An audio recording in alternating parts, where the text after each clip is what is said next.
გრენლანდია ამერიკის შეერთებული შტატების ნაცვლად დანიას ირჩევს. ასეთია გრენლანდიის პრემიერ-მინისტრის პოზიცია მას შემდეგ, რაც დონალდ ტრამპმა კუნძულის ამერიკის კონტროლქვეშ მოქცევა მისი მეორე ვადით პრეზიდენტობის ერთ-ერთ საკვანძო საკითხად აქცია და ეროვნული უსაფრთხოების პრიორიტეტად გამოაცხადა.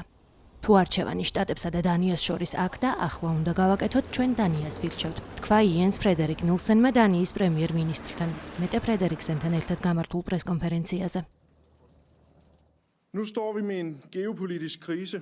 ახლა გეოპოლიტიკური კრიზისის წინაშე ვდგავართ და თუ აქ და ახლა არჩევანი უნდა გავაკეთოთ შეერთებულ შტატებსა და დანიას შორის, ჩვენ დანიას ვირჩევთ.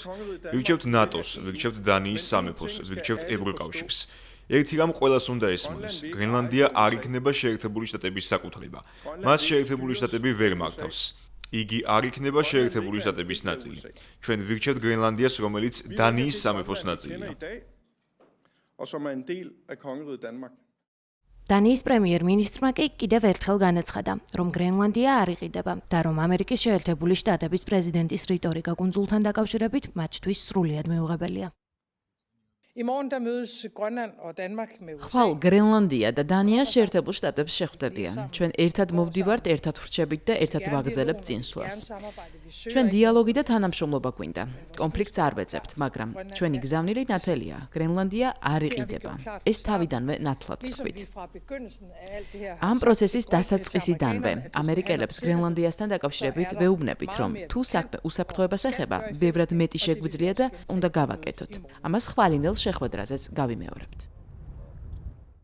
ეს განცხადებები ვაშინგტონში დაგეგმილ მნიშვნელოვან შეხვედრამდე ერთი დღით ადრე გაკეთდა. შეხვედრაში მონაწილეობა გრენლანდიისა და დანიის საგარეო საქმეთა მინისტრებმა და ამერიკის შეერთებული შტატების მაღალი რანგის ოფიციალურმა პირებმა უნდა მიიღონ.